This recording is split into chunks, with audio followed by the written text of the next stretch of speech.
잠언 9장 1장에서 18절까지. 지혜가 그의 집을 짓고 7기둥을 다듬고 짐승을 잡으며 포도주를 혼합하여 상추 갖추고 자기를 여종을 보내어 성중 높은 곳에서 불러 이르기를 어리석은 자는 이리로 돌이키라. 또 지혜 없는 자에겐 이르기리 너는 와서 내 식물을 먹으며 내 혼합한 포도주를 마시고 어리석음 버리고 생명을 얻으라. 명철의 길을 행하라 하느니라. 거만한 자를 징계하는 자는 도리어 능욕을 받고 악인을 책망하는 자는 도리어 흙을 잡히느라. 거만한 자를 책망하지 말라. 그가 너를 미워할까 두려우니라. 지혜 있는 자를 책망하라. 그가 너를 사랑하리라. 지혜 있는 자에게 교훈을 더하라. 그가 더욱 지혜로워질 것이요. 의로운 사람을 가르치라. 그의 학식이 더하리라. 여호와를 경외하는 것이 지혜의 근본이요 거룩하신 자를 아는 것은 명철이리라. 나 지혜로 말미암아 내 날이 많아질 것이요 내 생명의 해가 내게 더하리라. 내가 만일 지혜로우면 그 지혜가 내게 유일한 것이나 내가 만일 거만하면 너 홀로 해를 당하리라. 미련한 여인이 떠들면 어리석어서 아무것도 알지 못하고 자기 진문에 앉으면 성읍 높은 곳에서 있는 자리에 앉아서 자기 길을 바로 가는 행인을 불러 이르되 어리석은 자는 이리로 돌이키라. 또 지혜 없는 자에게는 이르기를 도둑질한 물을 달고 몰래 먹는 떡이 맛이 있다 하느도다. 오직 그 어리석은 자는 죽을 자들이 거기 있는 것과 그의 객들이 시올 깊은 곳에 있는 것을 알지 못하느니라. 아멘.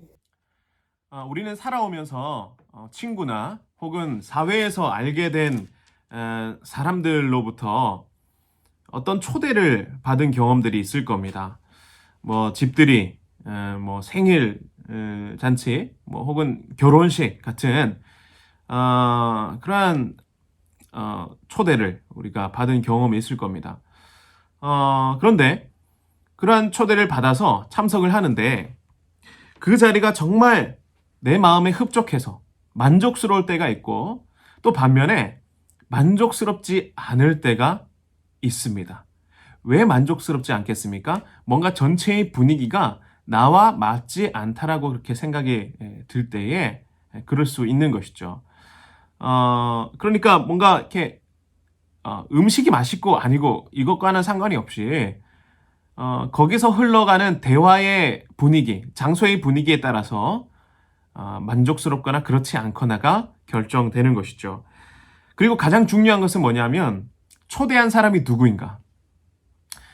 초대한 사람에 따라서 그 분위기가 좌우된다라는 겁니다. 오늘 본문의 말씀을 보면 두 가지 초대가 나옵니다. 굉장히 대조적으로 나타나죠.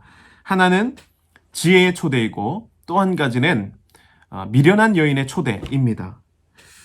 그리고 그 초대 자리의 분위기가 너무나 다릅니다.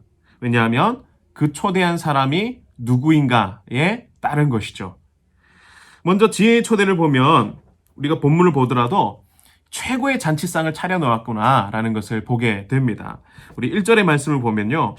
지혜가 그의 집을 짓고 7기둥을 다듬고 라고 합니다. 집을 새로 짓고 집을 새로 짓는데 7기둥을 다듬어서 건축을 했다라는 겁니다.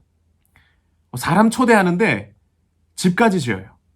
집까지 지어서 그 집이 또 어떤 집이냐면 7기둥을 다듬어서 굉장히 화려하죠. 굉장히 웅장한 느낌을 줍니다. 잘 준비하고 있는 겁니다. 굉장히 정성을 들여서 최고를 들여서 최고의 어떤 노력을 들여서 그렇게 준비하고 있다는 모습을 우리가 볼 수 있는 겁니다.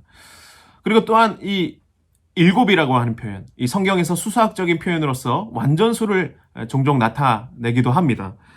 그래서 그것을 적용해 보면 이 집은 완전함을 드러내죠. 지혜의 초대는 지금 완전합니다. 완벽하게 준비된 초대라는 것이죠. 그리고 2절에 보면 이 잔치상이 차려지는데 짐승을 잡으며 포도주를 혼합하여 상을 갖추었다라고 말을 합니다. 일반적인 식사 자리가 아닌 거죠. 잔치 자리인 겁니다. 그래서 이 초대한 사람들에게 기쁨을 제공하기 위해서 만반의 준비를 하고 있습니다. 상징적으로 이 모든 것은요, 초대에 응하고 참석한 그 사람들이 누리게 된 만족과 기쁨을 표현하고 있는 것입니다. 그리고 이 만족이라고 하는 것은 그저 하루 먹고 다시 배고픈 어떤 그 육신의 만족이 아니라 영원한 영적의 만족이고 세상 어떤 것으로 비교할 수 없는 충만한 기쁨인 것이죠. 최고의 잔치상을 차려놓고 부르고 있는 겁니다. 그래서 여종을 보내서 높은 곳에서 이렇게 부릅니다. 4절에서부터 6절까지의 말씀을 보면 어리석은 자는 이르러 돌이키라. 또 지혜 없는 자에게 이르기를 너는 와서 내 식물을 먹으며 내 혼합한 포도주를 마시고 어리석을 버리고 생명을 얻으라. 또 명철의 길을 행하라 하느니라. 이렇게 말씀을 합니다.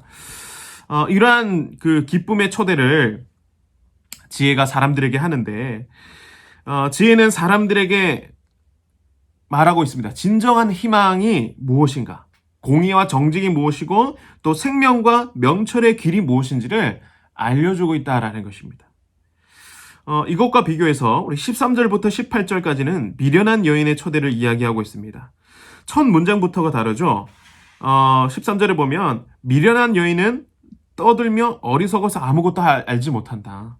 그렇게 말씀을 합니다. 굉장히 수다스럽고요. 말은 많은데 그 말들이 굉장히 자신의 무지함을 드러내는 그런 말들이다라는 겁니다. 그리고 그 무지하고 시끄러운 말들로 사람들을 유인하죠. 그것도 14절에 보면 자기 집 문에 앉아서 성읍 높은 곳에 있는 자리에 앉아서 사람들을 유혹합니다. 아까 전에는 그 지혜가 여종들을 보내서 높은 곳에서 이렇게 부른다라고 했는데 지금 그것을 모방하고 있는 거죠. 흉내냅니다. 거짓 선지자들의 모습, 이단들의 모습 아니겠습니까? 모방하고 흉내냅니다. 그렇지만 그들의 초대는 무엇입니까? 사망으로의 초대인 것이죠. 현란한 말들로 또 그럴싸한 말들로 사람들을 유혹하겠지만 다 무지에서 비롯된 그런 무익한 말들입니다. 이 미련한 여인의 초대는 겉으로는 굉장히 화려하게 보일지 모르겠지만 사람들로 하여금 더 목마르게, 고갈되게, 또 중독되게, 또 죽음, 그 죽음에 이르게 하는 겁니다. 사람들을 충동적으로 불러일으키지만 거기에는 희망이 없습니다. 생명이 전혀 없는 것이죠. 오직 사망이 있을 뿐입니다.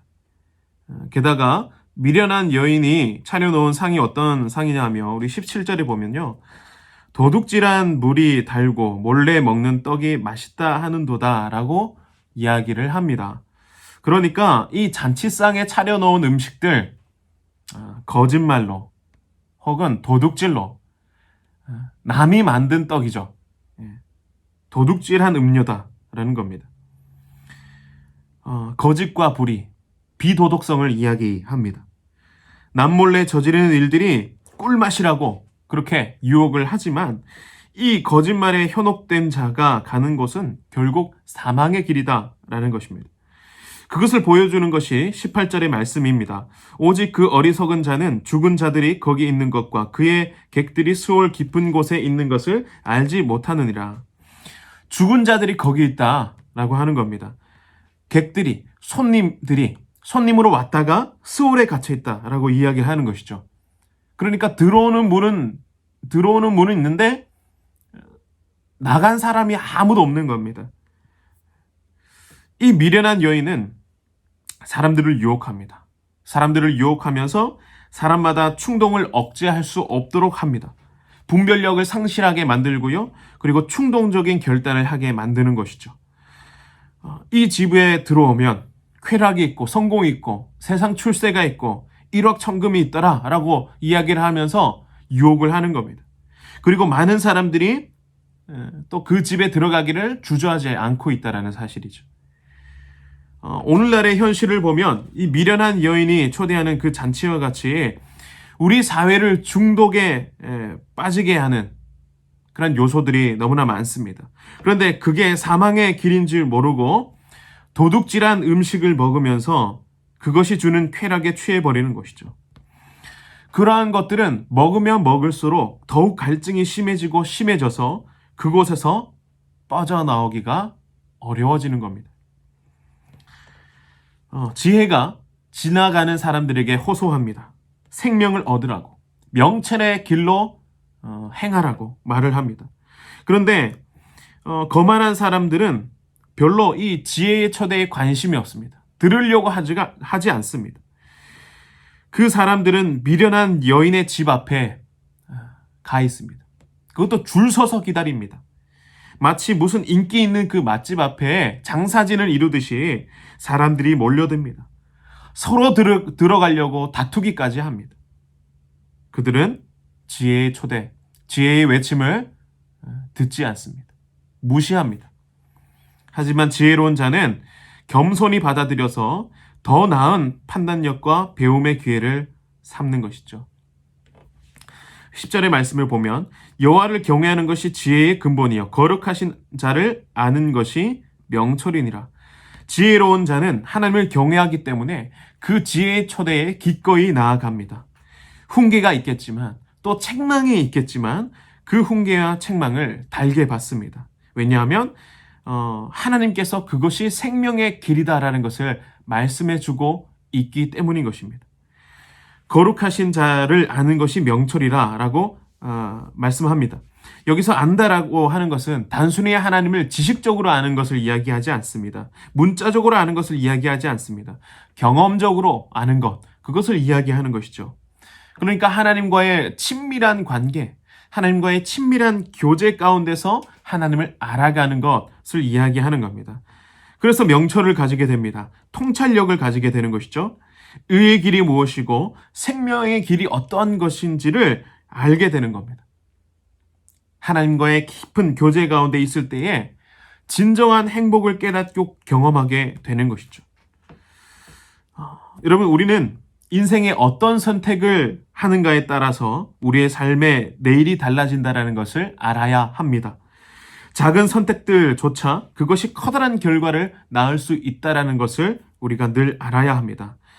또한 매일 만나게 되는 사소하게 여기는 선택 앞에 우리가 신중한 태도를 보여야 된다라는 것이죠. 우리는 지혜의 초대에 오늘도 응답해야 될 줄로 믿습니다.